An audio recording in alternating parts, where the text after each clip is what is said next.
মোথাবাড়িতে কারা আক্রমণ করলো, কারা অশান্তি?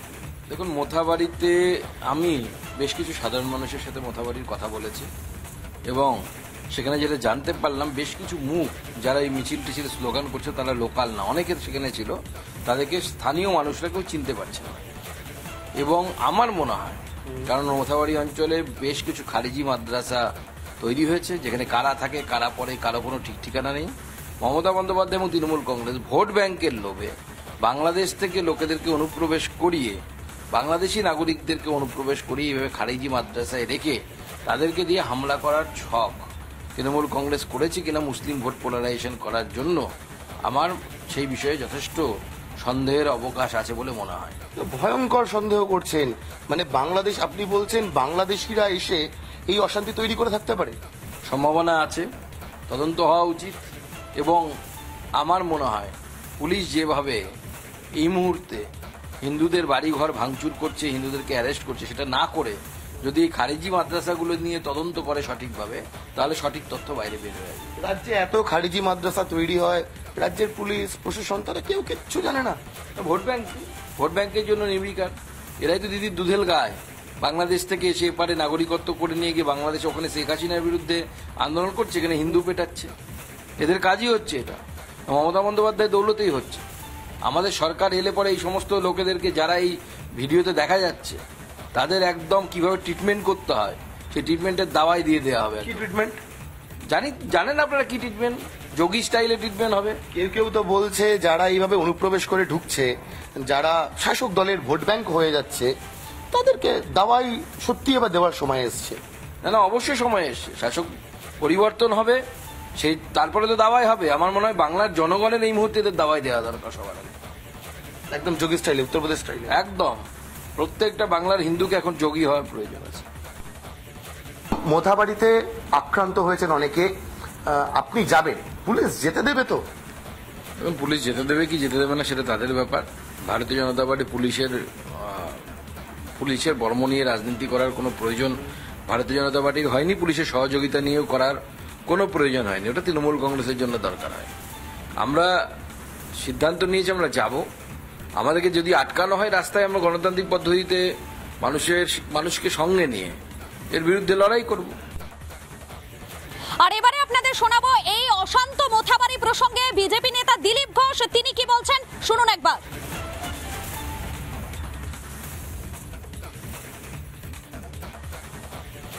সুকান্তবাবু গেছেন, আমিও যাব ওখানে, দরকার হলে ডিএম অফিস ঘেরাও করব, সব করবো আমরা।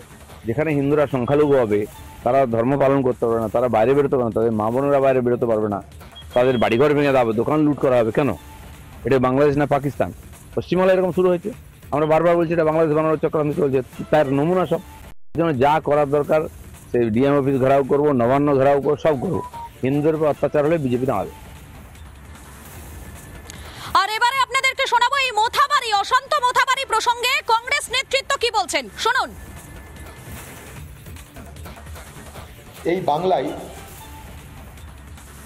সাম্প্রদায়িক বাতাবরণ ক্রমশ বিপদের কারণ, চিন্তার কারণ। যদি কে দায়ী খুঁজতে যান, সেটা পুলিশ বলবে।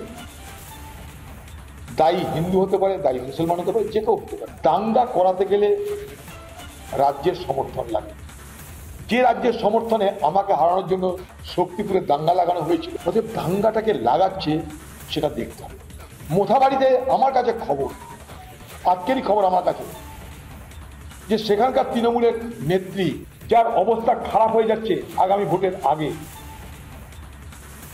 তার পরিকল্পনায় এই দাঙ্গা হয়েছে।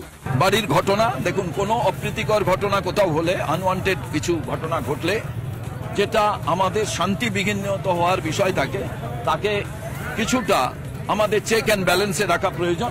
আমি ওখানে খোঁজ নিয়েছি। আমাদের মোস্তাক আলম, তিনি প্রাক্তন সভাপতি জেলা, তিনি মোথাবাড়ি সম্পর্কে আমাকে বিস্তারিত জানিয়েছেন। এমন কিছু বিষয় নয়। এবার অ্যাডমিনিস্ট্রেশন, প্রশাসন তার মতো করে কোনো সিদ্ধান্ত যদি গ্রহণ করে নর্মালসির জন্য, তাতে নিশ্চিতভাবে রাজনৈতিক দিক থেকে আমার সেখানে কোনো বলার নেই, কিন্তু পরিস্থিতির ওপরে নজর রাখা প্রয়োজন। কারণ পশ্চিমবাংলার আবহাওয়া এটা ছিল না। আজকে প্রতিনিয়ত, প্রতি মুহূর্তে, সেই কারণেই তো সদ্ভাবনা যাত্রা আমাদের করতে হচ্ছে। আর এই বিষয়ে তৃণমূল নেতা জয়প্রকাশ মজুমদার কি বলছেন শুনুন একবার। বললেই তো হবে না, এর মধ্যেই যেটা হয়েছে অর্ডার, অবস্থা স্বাভাবিক হয়ে আসছে মালদা মোথাবাড়িতে। এবং বিজেপির যে ব্যর্থ চেষ্টা যে একটা দাঙ্গা বাঁধানোর এই ঈদের ঠিক আগে এবং রামনবমীর আগে যে কটা মিটিংয়ের পারমিশন হাইকোর্ট থেকে দিয়েছে, তাতে একটা স্ট্রিকচার সবসময় শুভেন্দুকে দিচ্ছে হাইকোর্ট, যে কোনো উস্কানিমূলক বক্তব্য আপনি রাখবেন না। কেন? কারণ হাইকোর্টও দেখছে যে সর্বত্র উস্কানিমূলক বক্তব্য দিচ্ছে, উস্কানিমূলক বক্তব্য, আচরণ, কথা বলে শান্তি নষ্ট করতে। আর প্রশাসন প্রস্তুত আছে যাতে শান্তি নষ্ট না হয়। বাংলার মানুষ অশান্তি চায় না, বাংলাতে হিন্দু মুসলমান সবাই একসঙ্গে ভালোভাবে থাকতে চায়। আর বাংলাকে শান্তিতে থাকতে দেওয়ার জন্য আবেদন করছি এই বিজেপির নেতাদের, আপনারা পারলে কেন্দ্রকে বলুন বাংলাকে বঞ্চনা বন্ধ করতে, তাতে আপনি হয়তো বাংলার লোকের কিছুটা সমর্থন পেলেও পেতে পারেন। নিরাপত্তাহীনতায় ভুগছেন শাসক দলের নেতা। তিনি দাবি করছেন যে একজন নিরাপত্তা রক্ষী রয়েছে, কিন্তু আরো নিরাপত্তা রক্ষী সংখ্যা বাড়াতে হবে, কারণ তার জীবনহানির আশঙ্কা রয়েছে। শাসক দলের লাভপুরের ঠিবা অঞ্চল সভাপতি শাহিন কাজী এই আবেদনই জানিয়েছেন জেলা পুলিশ সুপারের কাছে। 2018 সালে একটি খুনের ঘটনা ঘটে, আর সেই ঘটনায় অভিযুক্তরা তাকে হুমকি দিচ্ছে লোক মারফত। খোদ শাসক দলের নেতা যদি নিরাপত্তাহীনতায় ভোগেন, তাহলে বাকি লোকেদের কি অবস্থা, বিরোধীদের কি অবস্থা? যদিও শাহিন কাজী বলছেন যে তার ইতিমধ্যেই নিরাপত্তারক্ষী রয়েছে, কিন্তু সেই নিরাপত্তারক্ষী যথেষ্ট নয়, কারণ 2018 সালে ওই খুনের ঘটনায় যারা জড়িত ছিলেন তারা কিন্তু ঘুরে বেড়াচ্ছেন এবং তাকে হুমকি দেওয়া হচ্ছে। বীরভূম থেকে মনোরঞ্জন চট্টোপাধ্যায়, রিপাবলিক বাংলা। শুরু হয়ে গেছে 2026-এর বিধানসভা নির্বাচনের কাউন্টডাউন। আর বিধানসভা নির্বাচনের কাউন্টডাউন শুরু হতে শাসক বিরোধী তরজা সেটা তো লেগেই রয়েছে।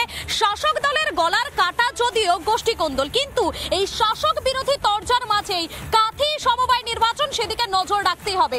কাঁথি সমবায় নির্বাচনকে কেন্দ্র করে গতকাল দিনভর উত্তপ্ত হয়ে উঠল পরিস্থিতি। ভোটার স্লিপ কেড়ে নেওয়া থেকে একাধিক অভিযোগ উঠল এই তৃণমূলের বিরুদ্ধে। যদিও তৃণমূল জিতলেও শেষ হাসিটা কি তারা হাসতে পারবেন? শেষ হাসি কেন বলা হচ্ছে, কেননা এর আগেও সমবায় নির্বাচনের ক্ষেত্রে আমরা দেখেছি যে তৃণমূল ভালো ফল লাভ করলেও বিধানসভা এবং লোকসভা নির্বাচনে এই যে কাঁথি এলাকা, সেই কাঁথি এলাকার রাশটা নিজের হাতেই রেখেছিলেন বিরোধী দলনেতা শুভেন্দু অধিকারী। অর্থাৎ এই সমবায় নির্বাচনের ফল আদৌ কি দাগ ফোটাতে পারবে সামনের বিধানসভা নির্বাচনে? দেখুন। 26-এর নির্বাচনের আগে ক্রমাগত তৃণমূলের রক্তচাপ বাড়িয়ে চলেছেন শুভেন্দু অধিকারী। তাই শুভেন্দুর মোকাবিলায় রণকৌশল সাজানোয় কোনো ফাঁকফোকর রাখতে রাজি নয় শাসক দল তৃণমূল কংগ্রেস। শনিবার কাঁথির কৃষি সমবায় নির্বাচনকে কেন্দ্র করেই বিজেপি তৃণমূল সংঘর্ষের ঘটনা সেটাই চোখে আঙুল দিয়ে দেখিয়ে দিল।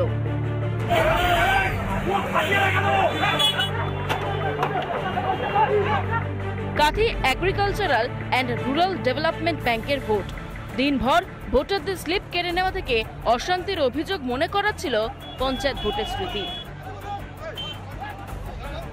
তার উপর রামনগরের বিধায়ক অখিলগিরি যেভাবে পুলিশকে চমকালেন,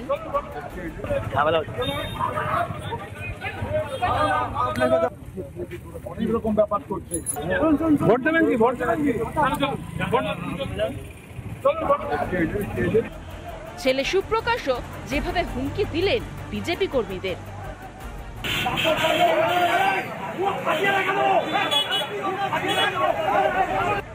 তাতে বোঝাই যাচ্ছিল এই নির্বাচন তৃণমূলের জন্য কতটা গুরুত্বপূর্ণ।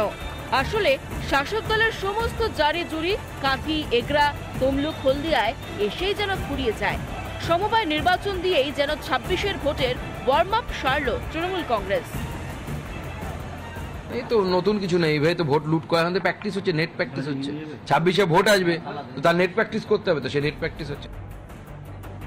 শুভেন্দুর রাজনীতির প্রাণ ভোমরাও লুকিয়ে সেই পূর্ব মেদিনীপুরেই। যে শুভেন্দু ভবানীপুরেও মমতাকে হারানোর হুঙ্কার ছাড়ছেন, তাকে নিজের এলাকাতেই কোণঠাসা করে নিজের শক্তি প্রমাণ করতে মরিয়া শাসক দল। সমবায় ইলেকশন হচ্ছে, সেখানে বুথ ক্যাম্প করছে শুভেন্দুর লোক। তো শুভেন্দুর অবস্থা এখন তার কাটা। সমবায়ের ইলেকশন হবে, যারা সদস্য তারা আসবে, এসে সমবায়ের ভোট দেবে, দিয়ে যেতে হবে। দিন শেষে নির্বাচনে ৭৮টি আসনে জিতেছে তৃণমূল কংগ্রেস, কিন্তু যেভাবে সারাদিন অশান্তি এবং প্রাক্তন মন্ত্রীকে প্রকাশ্যে হুমকি দিতে দেখা গেল, তাতে নির্বাচনের নিরপেক্ষতা নিয়েও প্রশ্ন তুলেছেন অনেকেই। পূর্ব মেদিনীপুরে যে কোনো ভোট যদি পরিচ্ছন্নভাবে হয় আমরা জিতব, এবং সেটা তো লোকসভা ভোটের সময় আমরা প্রমাণ করে দেখিয়েছি। ক্ষমতার উৎসটা আমরা জানি, এই গুন্ডামি, পুলিশ রাজ, জিহাদি হামলা, এদের যে পাওয়ার সেন্টারটা হচ্ছে মমতা ব্যানার্জি। আমাদের লক্ষ্য একটাই, রাজ্য থেকে দাঁড়াবো, এগুলো তারপরে 1 ঘন্টা থাকবে না, এই জায়গাটা উপরে আমরা ফেলবো। কাঁথের কৃষি সমবায় ব্যাংকে দীর্ঘদিন চেয়ারম্যান ছিলেন শুভেন্দু অধিকারী। তিনি বিজেপিতে আসার পর সেখানে জিতেছিল তৃণমূলই, কিন্তু পরে প্রতিটা বিধানসভা ও লোকসভা নির্বাচনে শুভেন্দু দেখিয়ে দিয়েছেন এই ভোটের ফলাফলে কিছুই যায় আসে না। তাই কাঁথি সমবায় নির্বাচনে জিতলেও তৃণমূলের উদ্দেশ্য আদৌ কতটা সফল হলো তা নিয়ে সন্দেহ রয়েই যাচ্ছে। রিপাবলিক বাংলা।